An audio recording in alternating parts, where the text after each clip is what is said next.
काश कहीं ऐसा होता कि हमरो बियाह हो जाइत हो। दिल के बतिया कहीं कबले अकेले रही, असुलगन में बाह बाह हो जाइत हो, हमारो बियाह हो जाइत हो। भाई लोग, हमारा भाग में मेहरारू देवी के सुख नइखे लिखल। साला 32 की एज भई अगुओ ना आवता आ लइका सब लंठ बाबा कही के रिगावता। हमारा से छोटका छोटका बाड़ा सन ओकनी के एगो का 3-3 गो बियाह हो गई।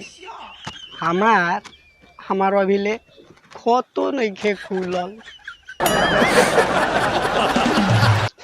जौन हमारा संगे पढ़त रहल हसन ओकनी के 2-2 गो लइका हो गई, बाकी हमारा एगो पढ़ो नइखे भइल।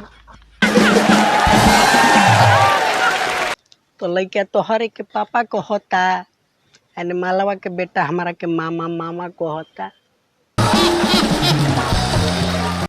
हमारा जिंदगी में बड़ा दुख बा, ना जाने हमार कब बियाह होई, मेहरारू के हाथ से मार खाए के सौभाग्य मिली। कि मन करेला कि जहर पीली कि भाग जाई हम दिली, आ डाल के केवाड़ी में कीली कहिए सूते के मिली।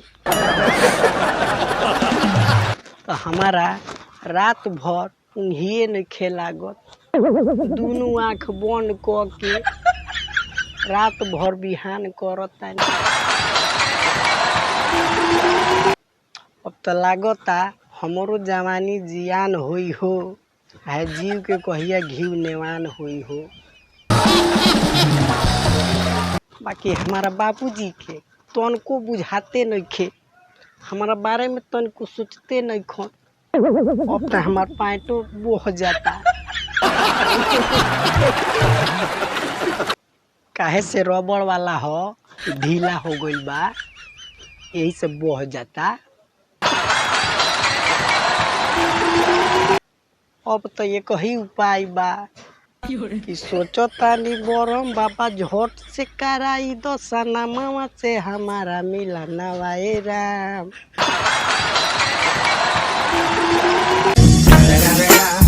It's the motherfucking Eagle Double G.